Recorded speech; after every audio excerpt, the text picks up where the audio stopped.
There are times when that's called for. Skipping down to verse 15, I warned them on the day when they sold food. He warned them. All right? Warnings are oftentimes needed. Nehemiah didn't hesitate to do that. Again in verse 17, then I confronted the nobles of Judah. Confrontation.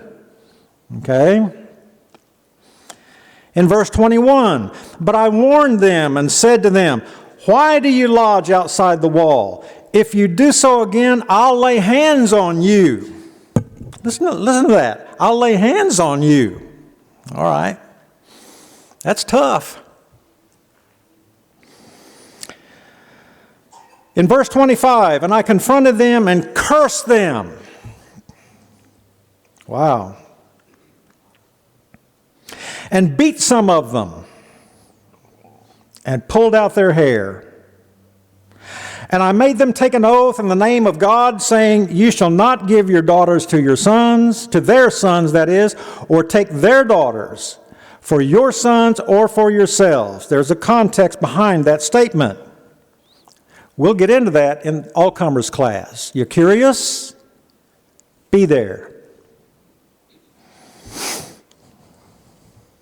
In verse 28, and one of the sons of Jehoiada, the son of Elisha, the high priest, was the son-in-law of Sanballat, the Horonite. Therefore I chased him from me. He ran the guy off. Nehemiah was a tough leader. Sometimes things call for toughness. Tough times require tough leadership. That's what the book of Nehemiah is about. Sometimes, life is full of bad news. I'm sure yours is. Mine is. The book of Nehemiah opens with bad news. Bad news to Nehemiah. He hears of it and he responds to it. So let's go to chapter 1, book of Nehemiah, and notice the opening verses, if you will. The words of Nehemiah, the son of Hakaliah. Now it happened in the month of Chislev, in the 20th year, as I was in Susa, the citadel, that Hanani, one of my brothers, came with certain men from Judah, and I asked them concerning the Jews who escaped, who had survived the exile, and concerning Jerusalem. And they said to me, the remnant there is in the province who have survived the exile is in great trouble and shame. The wall of Jerusalem is broken down, and its gates are destroyed by fire. People are in trouble. The city is a shambles. Walls are broken down. All of that is bad news. Now, Nehemiah is determined to do something about it. Somebody's got to act. And Nehemiah didn't go about it the way that people oftentimes do. In other words, Nehemiah didn't, okay, I'm sorry to hear that. That's bad. Somebody ought to do something. That's not what Nehemiah said. Nehemiah didn't say, well, we'll think about this a little while and see what we need to do. That's not what he said. Nehemiah didn't say, well, let's appoint a committee to look at this, and then we'll talk about it again sometime down the road. That's not what Nehemiah did. Nehemiah jumped in there, and he acted, and that's what the opening chapters of this book are about. And really, the entire book is about this. My thoughts tonight focus in on a mind to work. Every congregation needs a mind to work. Not just among a few people, but among the majority of people. There has to be a mind to work. And this book inspires us to get in there and look at and analyze and try to understand what that mind is and how does that apply to me and how can I acquire a mind to work and be a part of a work, because that's what the kingdom of God is. You're working in the kingdom of God. We're working in a vineyard, if you will. And if people don't have a mind to work, then congregations dwindle, they suffer, and at some point they close their doors.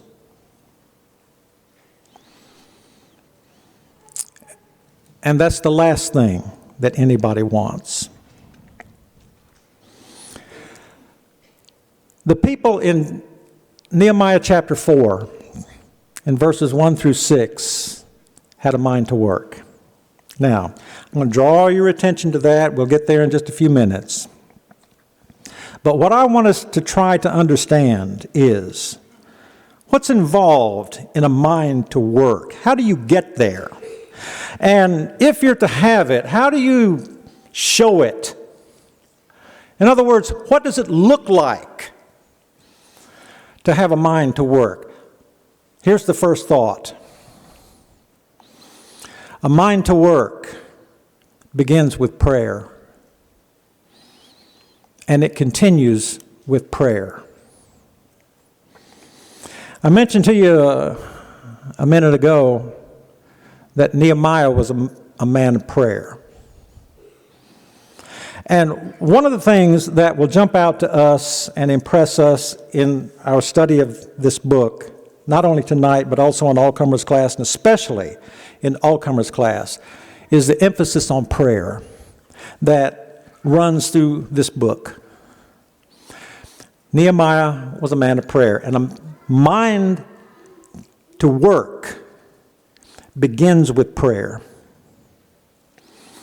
While you're open to chapter 1, we've already noted verses 1 through 3 when Nehemiah got an earful of the bad news regarding his own people and the city of Jerusalem and the walls that were around to protect that city. Here's how he responded to that, and that's in verse 4.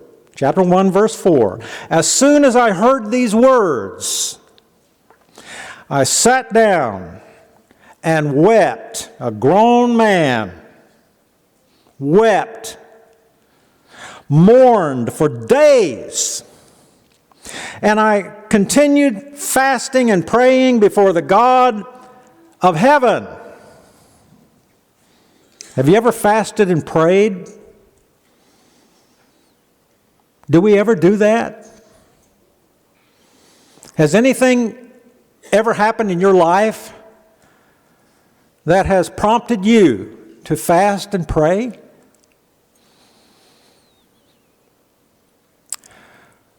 While at the Freed-Hardeman lectures last week before,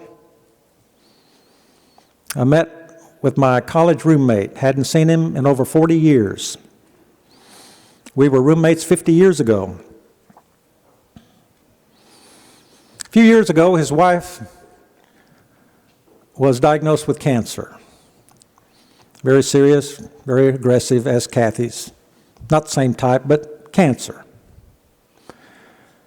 And when they learned the diagnosis, he got in touch with a Nigerian friend of his and mine, very spiritual man. His name is Sunday Umo. Contacted Sunday in Nigeria. Told him about Marcia's situation. That's Charlie's wife. Charlie's my roommate, by the way. His wife is Marcia. I've known her forever. Him forever. Marcia has cancer. Contacted Sunday. Asked Sunday, what do I do? Sunday said, fast and pray. And Charlie did. They fasted. He prayed, asked God for help. Marcia's cancer-free today. I'm not saying miracle. I'm saying they fasted and they prayed. Do we do that? When you're hit with catastrophic news, do you do that? Nehemiah was a man of prayer. And when the bad news hit, That's the first thing that he did. Not only did he begin with prayer, he continued with prayer. Chapter 4, verse 4. Hear, O God, for we are despised. Turn back their taunt on their own heads, and give them up to be plundered in a land where they're captives. Does that sound like a prayer that you would pray? Nehemiah was a tough man. He was a tough leader. He prayed tough prayers. But he prayed. Now, the book of Nehemiah, saturated with prayer, it teaches us the need for it. Just as the disciples came to Jesus on one occasion in Luke 11 and verse 1, Lord, teach us to pray, as John taught his disciples to pray. And Jesus taught his disciples to pray. In Luke 18, 1 through 8 or so, Jesus gave a parable, how that men ought always to pray and not give up. In 1 Thessalonians 5:17, pray without ceasing. Nehemiah is an example of those scriptures in an Old Testament setting. A mind to work begins with prayer. For some of us, that's the last thing we ever think about, if we ever think about it at all. With Nehemiah, it was the first thing that he thought about. A mind to work also involves ourselves before it involves other people. Nehemiah was a leader. As a leader, Nehemiah said effectively, I will never ask you to do anything that I will not first do myself. That's what good leaders do. Good elders are that way. Effective elders are that way. They're the first ones to get their hands dirty, the first ones to roll their sleeves up, the first ones to get out there if something needs to be done. They are involved first, and then they draw others into it. This is what Nehemiah did. So a mind to work involves ourselves before it involves others. Now, I mention this because Nehemiah was a leader, as I've already noted with you, and here's what I mean by that. In chapter 5, in verse 14, moreover, Nehemiah wrote, from the time that I was appointed to be their governor in the land of Judah, from the 20th year to the 30th year of Artaxerxes the king, 12 years, neither I nor my brothers ate the food allowance of the governor. Pause for just a moment. Nehemiah was appointed governor in Judah. That means he had position. And as position, one with position, he was given certain allowances that important people get. Now, as a governor, he was a leader, but he did not take advantage of those things that came to him as governor. He put himself out there first. He didn't eat the food allowance of the governor. But continue here. Let's read on down just a little bit. The former governors who were before me laid heavy burdens on the people and took from them for their daily ration 40 shekels of silver. They took from the people. Even their servants lorded it over the people. But I did not do so. Why? Because of the fear of God? Would that all politicians learn something from that. I also persevered in the work of this wall, or on this wall. And we acquired no land, and all my servants were gathered there for the work. Nehemiah could have pointed the finger and said, okay, I'm governor, I want you there, you, and assign tasks to everybody. He didn't do that. He said, okay, I'm out there first, and here come my servants. They're there too. Reading on, moreover, there were at my table 150 men, Jews and officials, besides those who came to us from the nations that were around us. Now, what was prepared at my expense for each day was 1 ox, 1 choice sheep and birds, and every 10 days all kinds of wine in abundance. Yet for all this I did not demand the food allowance of the governor. In other words, I didn't take advantage of all of the good things that might come my way, because the service was too heavy for the people. Remember for my good, O my God, all that I have done for this people. A mind to work involves ourselves first, and then others. A leader says, I don't ask anything of you that I won't do myself. And Nehemiah was successful in even getting the priests involved. Go back to chapter 3, verse 1. In rebuilding the wall, and that's the caption at the top of my chapter. When Elisha, the high priest, or then Elishab, the high priest, rose up with his brothers, the priests, and they built the sheep gate. Now, if you'll read further into chapter 3, other priests get involved too. So Nehemiah was successful enough to get these priests to lay aside their priestly garments and their ephods and to don brick masons' aprons and go to work. Now, if you can get preachers to work, that says something, right? He did that. Getting people involved. But a mind to work steps out there by example and shows others how it's done, and others follow suit. But then thirdly, a mind to work has to deal with hotheads.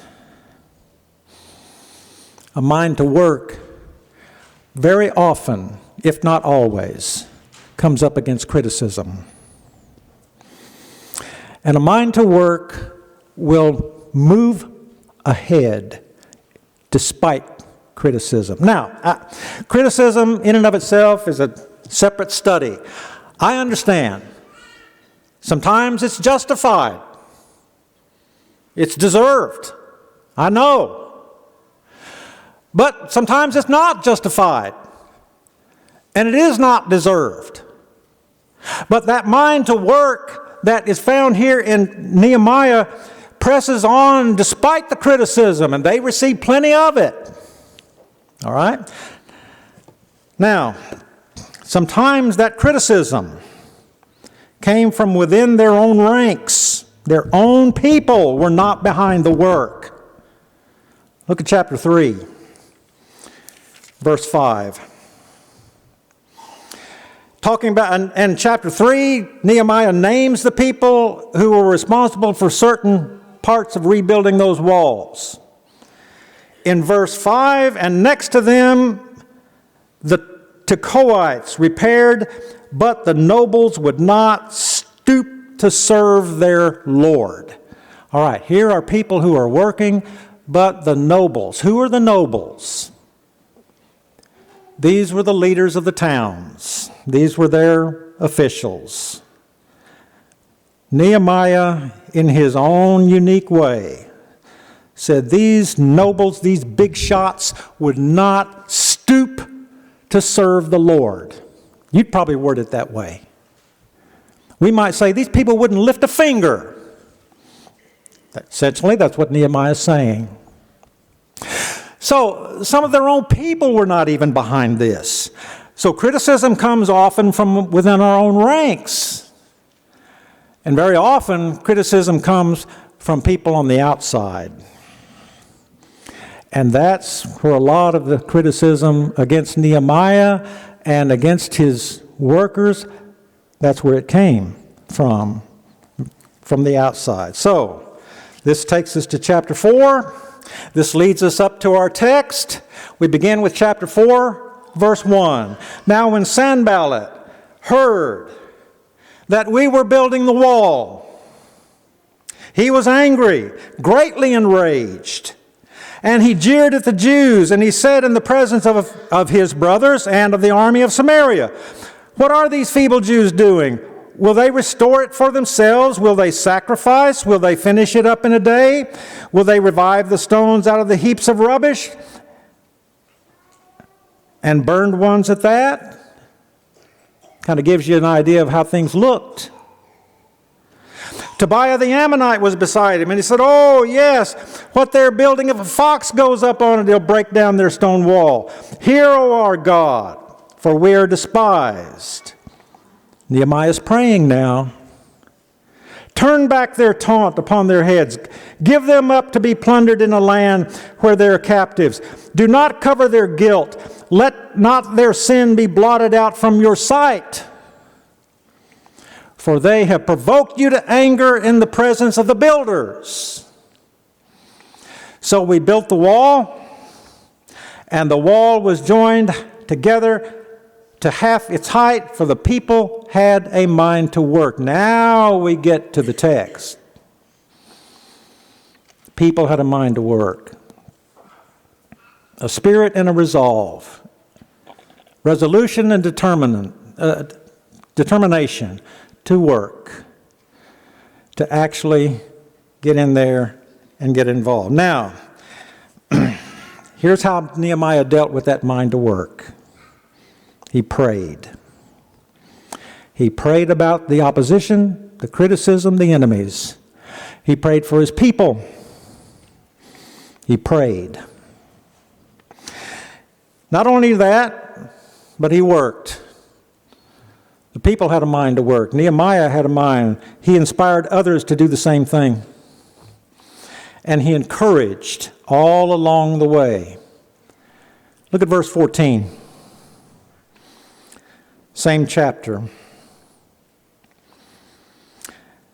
"And I looked and rose and said to the nobles and to the officials and to the rest of the people, 'Do not be afraid of them, the critics, the naysayers, the enemy. Do not be afraid of them. Remember the Lord, who is great and awesome, and fight for your brothers, your sons, your daughters, your wives, and your homes.'" That's encouragement. That's what you do with a mind to work. You encourage it. You don't tear it down. Do we need a mind to work? Who doesn't? Which congregation doesn't? Now, in order to have a mind to work, can we learn anything from Nehemiah about how that begins, how it continues, how it comes to fruition? Do we expect it to just happen? Or do we learn something from the things that we've noted tonight? And let's ask ourselves these questions. Do I have time? Barely. Do we rely upon prayer? Nehemiah did. Do we roll up our sleeves and get busy? Or do we expect other people to do it? And what do we do about the naysayers and the critics? Or are we among the number of those who stand back and point the finger, this isn't right, that isn't right, and belittle rather than do? All of that is involved in the book of Nehemiah, and much more.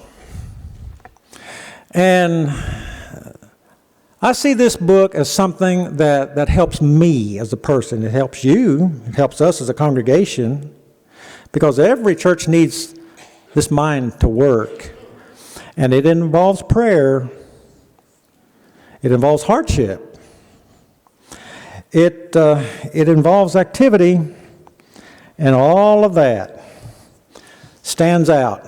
Think about it. Mind to work. What's involved in that? I think we have some insights now. A mind to work for the Lord.